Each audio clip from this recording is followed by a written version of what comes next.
The flickering red neon of Gino's sign cast a distorted, blood-like glow across the cracked asphalt. A fitting welcome to the place where my past was about to collide with a truth I wasn't ready to face. 15 years. 15 years since I'd last pulled into this parking lot. A cocky kid with a head full of muscle and a heart full of high school dreams. Now, I was a husband, a homeowner, and a man about to have his world detonated by a picture of my own wife. Matthew was back in town. The same computer geek turned Silicon Valley hotshot. But his return wasn't going to be a simple reunion. It was going to be the catalyst for a revelation. My wife, Michelle, was out for her bi-weekly girls' night, a ritual I never questioned. Tonight, though, her perfectly curated image of a fun night with the girls felt like a performance. It was a performance about to be exposed. I stepped out of my truck, the scent of stale grease and old memories hitting me like a punch. The bell above the door of Gino's tinkled its same tired greeting, but this time it felt more like a death knell. I was about to discover that my marriage was built on a foundation of lies, a reality revealed not by a shouting match or a forgotten secret, but by the subtle shift of shadows in a photograph. The question wasn't if my life was a lie, but how deep the deceit went. I stepped out of my truck, the scent of stale grease and old memories hitting me like a punch. The bell above the door of Gino's tinkled its same tired greeting, but this time it felt more like a death knell. And with that thought, a wave of nostalgia, almost a cruel trick of memory, washed over me. I got out of the truck, the cool night air biting at my skin, and adjusted my jacket, the familiar weight of it grounding me in the present. The door to Gino's creaked open, the bell above tinkling a tired welcome. The inside was exactly as I remembered. Faded red vinyl booths, sticky tabletops, the jukebox in the corner, still stubbornly playing the same oldies. It felt like stepping back in time, a comforting, if slightly unsettling, sensation. I slid into our booth, the worn leather creaking in protest, the one in the corner where we could always keep an eye on everything. Then, the door opened again. A man walked in, and it took me a second to recognize Matthew. Gone was the scrawny, awkward kid, the oversized hoodies and perpetually lost expression replaced by a sleek, almost too perfect business casual look. He had a haircut that probably cost more than a week's groceries, and a tailored blazer that didn't look like it had been bought off the rack. Matthew looked like he'd stepped out of a magazine, not from my memories of him hunched over a motherboard. He scanned the room, his eyes locking onto mine. A slow smile spread across his face, and he came over, his gait confident and self-assured. "Owen, you old dog," he said, his voice deeper than I remembered. "Man, this place hasn't changed. Still smells like stale pepperoni and regret."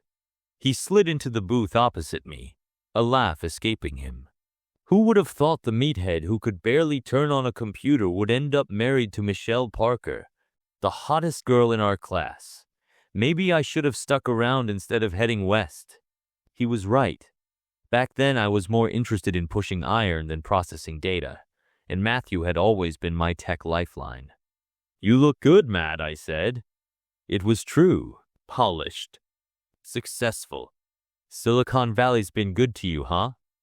"Yeah, can't complain. But sometimes, I miss this place." He glanced around. Simpler times. Fewer lines of code. More pizza. I chuckled. We were just a couple of kids then, fueled by sugar and dreams. Now, we were something else.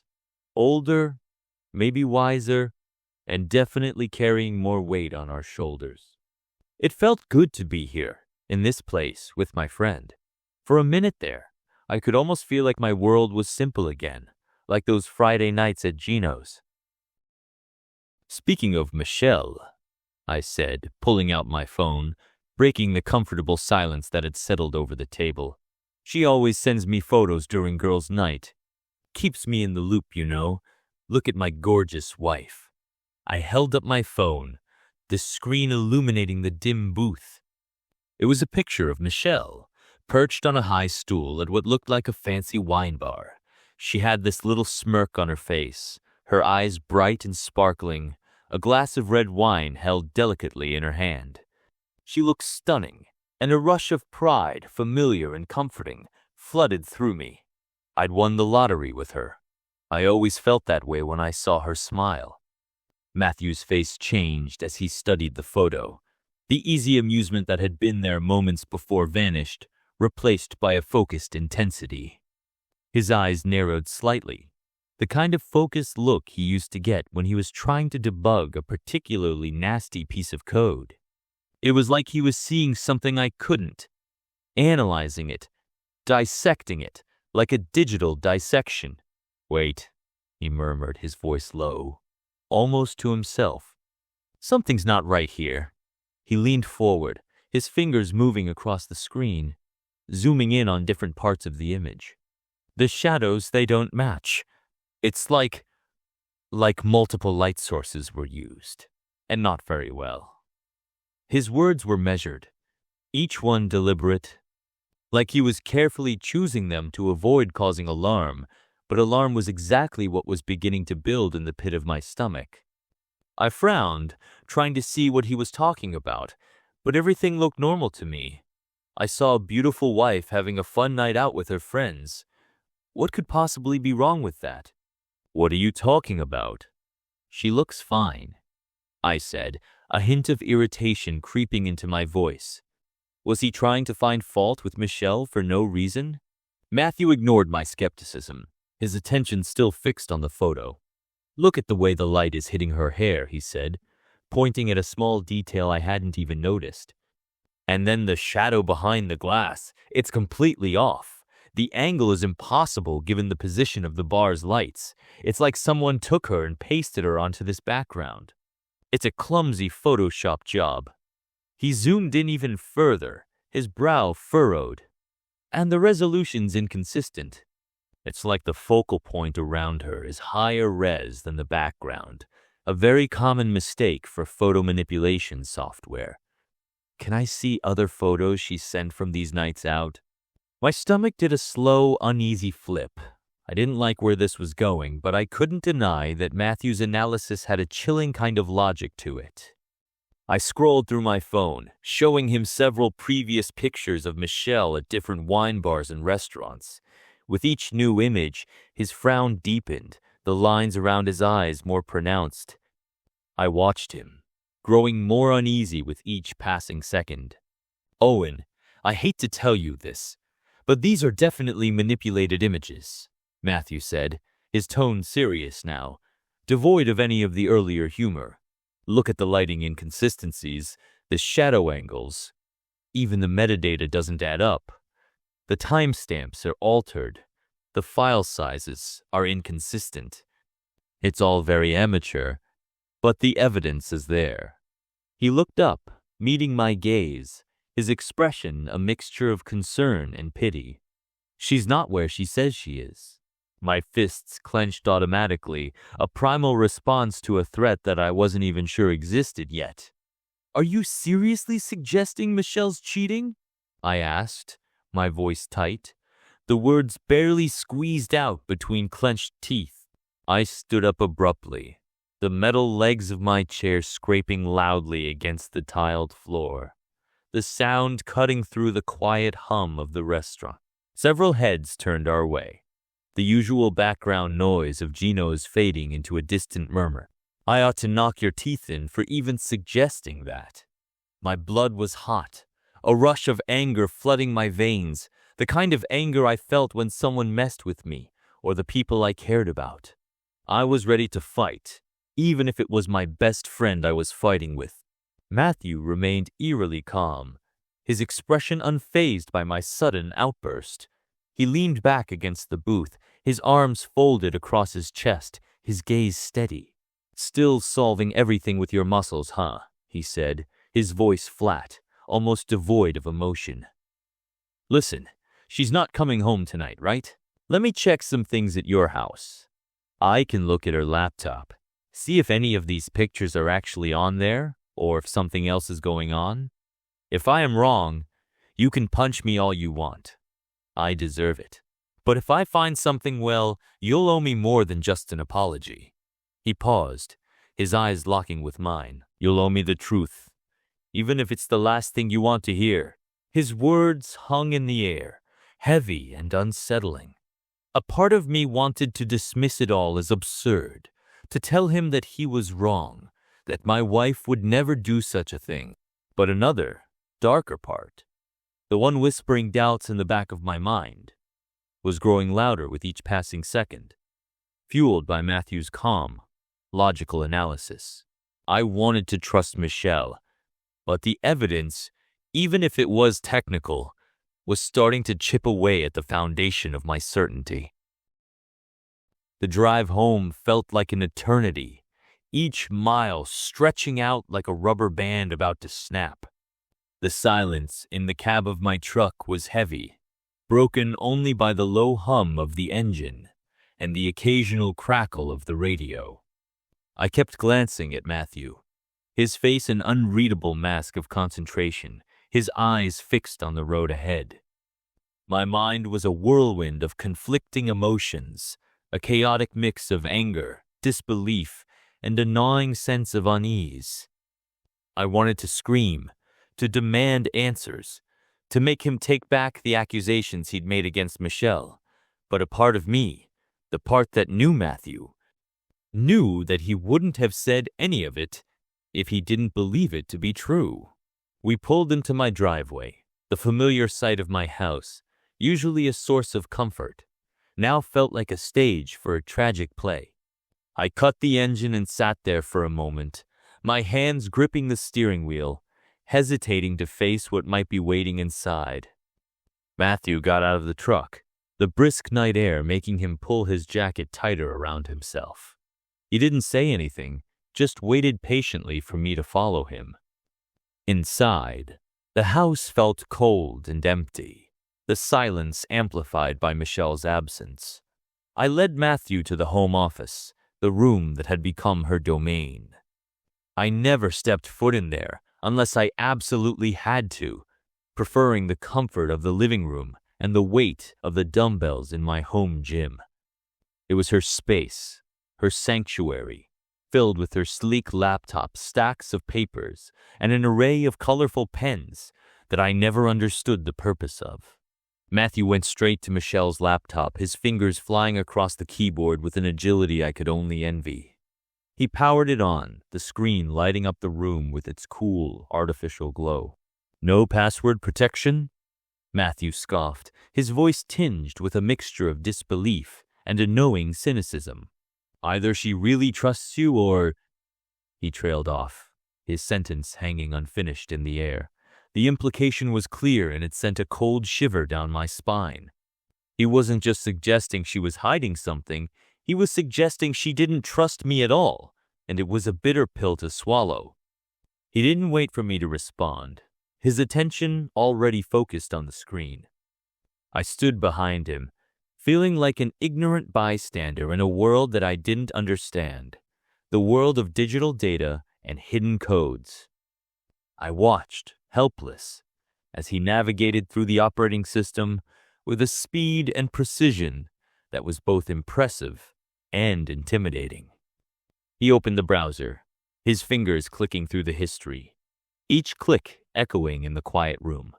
My heart pounded in my chest, a heavy drumbeat of dread that grew louder with each passing second.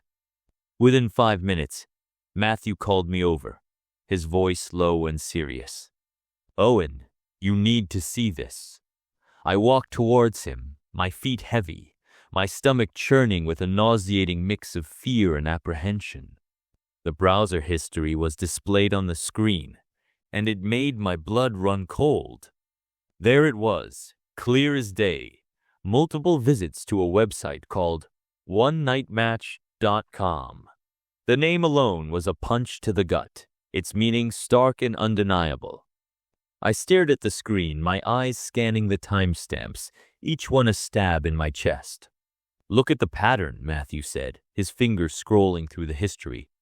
2 weeks ago, 4 weeks ago, she's been doing this right in front of you, planning her hookups while you are probably watching television in the next room, oblivious. He clicked on another entry, a cached page that showed a profile picture. It was Michelle, smiling, looking vibrant. The caption underneath reading, "Looking for a connection. Let's make tonight unforgettable." I felt like I had been punched in the stomach, the air knocked out of my lungs. I remembered how she'd always be on her computer the evening before girls' night, claiming she was coordinating restaurant reservations with her friends, meticulously picking out the perfect place for their bi-weekly catch-up. The charade she had been so carefully creating was laid bare in front of me, and I felt like the world around me had tilted off its axis. The meticulously planned girls' nights, the fake smiles, the carefully crafted excuses, all a facade, a meticulously designed lie that she had been living, and I had been too blind to see. The realization hit me like a physical blow, a crushing weight that pressed down on my chest. I could barely breathe, my hands clenching into fists at my sides, my body trembling with a mix of anger and hurt that threatened to consume me. She had been deceiving me, manipulating me, and all along I had been clueless, a fool in her elaborate game. I felt a searing shame at how easily I had been manipulated, a gut-wrenching anger at the betrayal she had so casually inflicted upon our marriage. The trust I had in Michelle had just crumbled before my eyes, leaving behind a gaping hole of pain and resentment. The next 2 weeks were torture, a slow, agonizing crawl through a landscape of lies and deception. I barely spoke to Michelle, the words caught in my throat, a constant reminder of the secret she was keeping. I watched her, a silent observer in my own home, my gaze following her every move, trying to decipher the hidden messages behind her casual smiles and mundane conversations. Each morning, watching her get ready for work, the practiced ease with which she applied her makeup, the way she selected her clothes, knowing what she was doing behind my back, made my stomach churn with a sick, nauseating feeling. The anger was a constant companion, a burning ember in my chest that threatened to ignite at any moment. But I kept it simmering, forced it down, waiting for the right opportunity. Matthew, on the other hand, seemed almost gleeful about the whole situation, a bizarre mix of righteous indignation and mischievous excitement. He'd spend hours on his computer, creating a fake profile on that dating site, onenightmatch.com, carefully crafting a persona that he thought would appeal to Michelle. He'd tell me his progress with a smug grin, a kind of twisted enthusiasm that was both unnerving and oddly comforting. It was like he was channeling all his energy into this plan, into making sure that Michelle didn't get away with her deception, and I had to admit that it was oddly satisfying, knowing that someone had my back during this painful time. "She's definitely into the whole bad boy thing," he'd say, his voice laced with a mocking tone as he showed me the messages he'd been exchanging with Michelle's fake profile. I'd just nod, my gaze fixed on the screen, feeling a mix of disgust and morbid fascination. The way she flirted, the casual innuendo, it all felt so foreign, so unlike the woman I thought I knew. It was like watching a stranger, a completely different person hidden beneath the surface of the wife I loved. The knowledge that my wife was actively seeking attention from other men, while I was sitting beside her, was a betrayal that cut deep, and I struggled to reconcile the woman I thought I knew with the stranger that was appearing in front of me. I tried to maintain a semblance of normalcy around her, going through the motions of our routine, the evening meals, the casual conversations, but each word felt like a lie, a painful reminder of the chasm that had opened up between us. Each night, I'd lie in bed beside her, the space between us feeling like a vast, uncrossable gulf. I could feel her warmth beside me, the familiar scent of her hair, but I couldn't bring myself to touch her, to close that distance. The thought of her with another man, of her intimate moments with someone else, made my skin crawl with a sickening wave of jealousy. Finally, the next girls' night arrived. The date marked on the calendar like a countdown to a final showdown. I watched Michelle get ready, the same ritual she performed every other week, but this time there was an undercurrent of tension, a sense of impending doom hanging heavy in the air. She was dressed up in a new outfit, a dress I'd never seen before, a tight black number that showed off her figure, a dress she obviously hadn't bought for me. I watched her, a silent judge, as she put on her makeup, her movements precise, her gaze fixed on her reflection in the mirror, oblivious to the storm brewing in the pit of my stomach. I wanted to scream, to tear the facade apart, but I held myself back. My patience stretched to its breaking point. When she left, I felt a strange mix of dread and anticipation. The final act of our twisted play about to begin. I knew what I was about to do was morally questionable, possibly insane. But the desire for justice, for a confrontation, for a sense of control over the situation, was too strong to resist. The betrayal had stripped me of my pride, of my sense of self, and I needed to reclaim it, even if it was in this messy and destructive way. The rage simmered, ready to boil over. Finally, the next girls' night arrived, the day stretching out like a slow-motion train wreck. I watched Michelle leave, a practiced performance of a night out with the girls, a new dress, a spritz of perfume, and a quick kiss on the cheek that felt colder than a winter wind.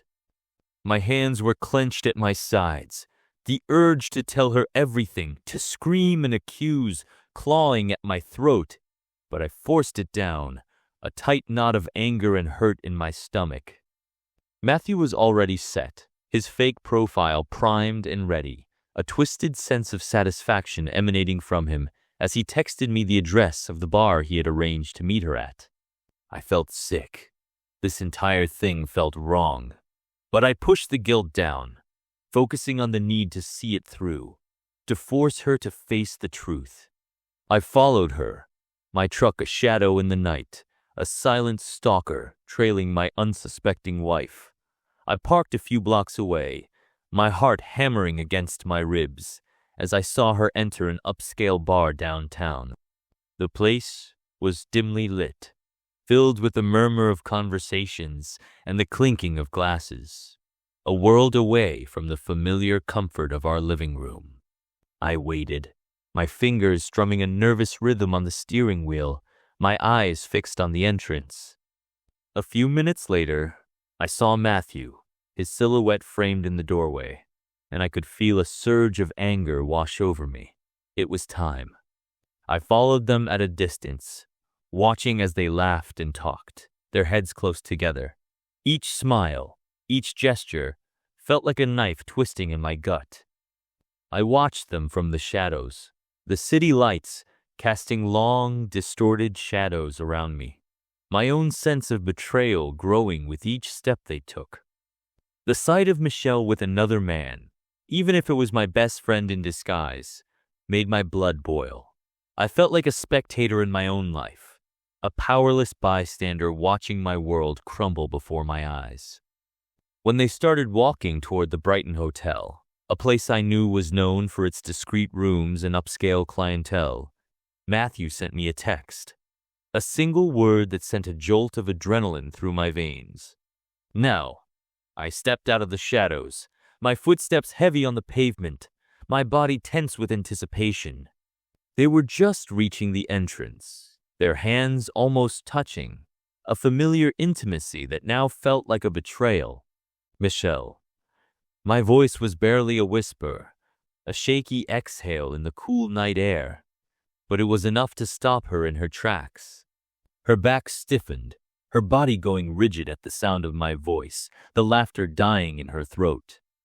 She turned, her eyes wide with a mixture of shock and fear, her carefully applied makeup suddenly looking out of place and fragile.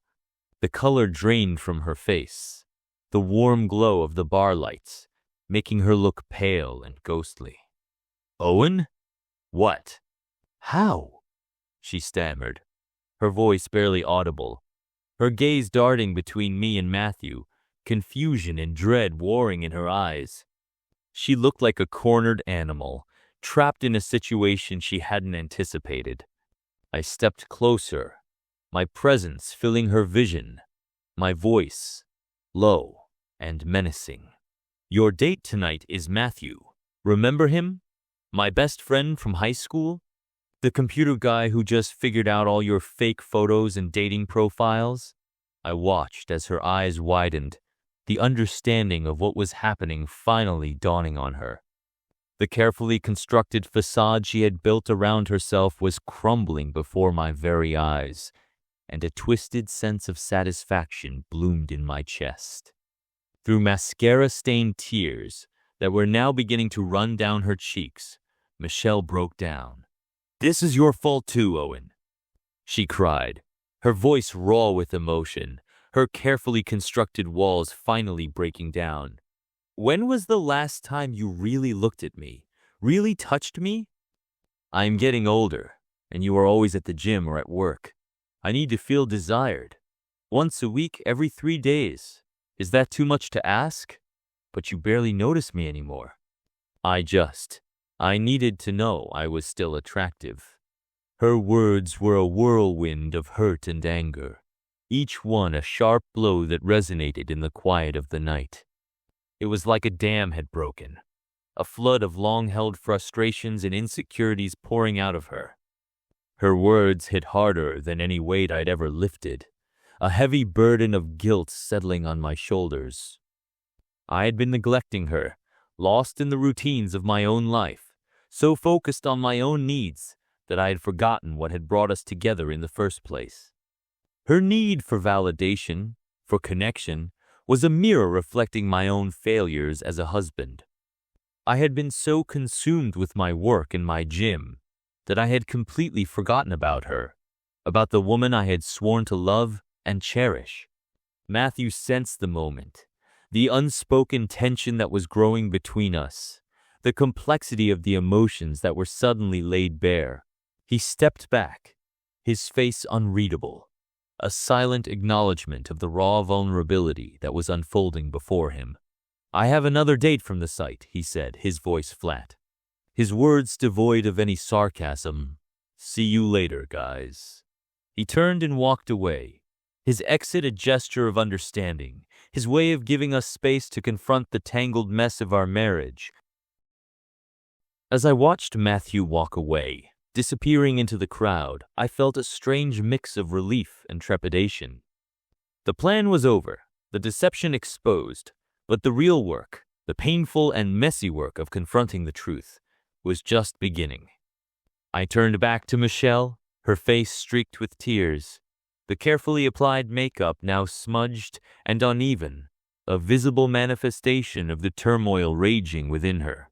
She looked broken, defeated, and for the first time since this whole thing began, I saw the vulnerability that she had been trying so hard to hide. Standing there outside the hotel, the cold night air biting at my skin, watching her tears smear her carefully applied makeup, I remembered why I fell in love with her in the first place. It wasn't just her beauty, though that had certainly played a part. It was her spirit, her passion, her unwavering belief in us, the things I had taken for granted. Maybe, just maybe, this whole ordeal was a wake-up call, a brutal reminder of the love we had almost let slip away. The anger that had been burning in my chest began to subside, replaced by a heavy sense of responsibility. Her words, her raw, vulnerable confession, had landed like a punch to the gut, forcing me to confront my own failings. I had been so focused on my routines, on my own needs and desires, that I had completely neglected her. Her need for attention, for validation, was a symptom of my own neglect, a reflection of the love that I hadn't been giving her. "Michelle," I said, my voice softer now, the harsh edge gone, replaced by a fragile tenderness. I reached out a hand, hesitant at first, then cupping her cheek, her skin cool and damp beneath my fingers. She didn't pull away, her gaze meeting mine, her eyes searching, looking for something, anything to hold on to. "I am sorry," I said, the words raw and honest, the admission of my own guilt weighing heavily on my heart. "I haven't been there for you. I've been so caught up in my own world that I forgot about us, about what we mean to each other." She let out a choked sob, her body trembling, and I pulled her into my arms, holding her close, letting her cry against my chest.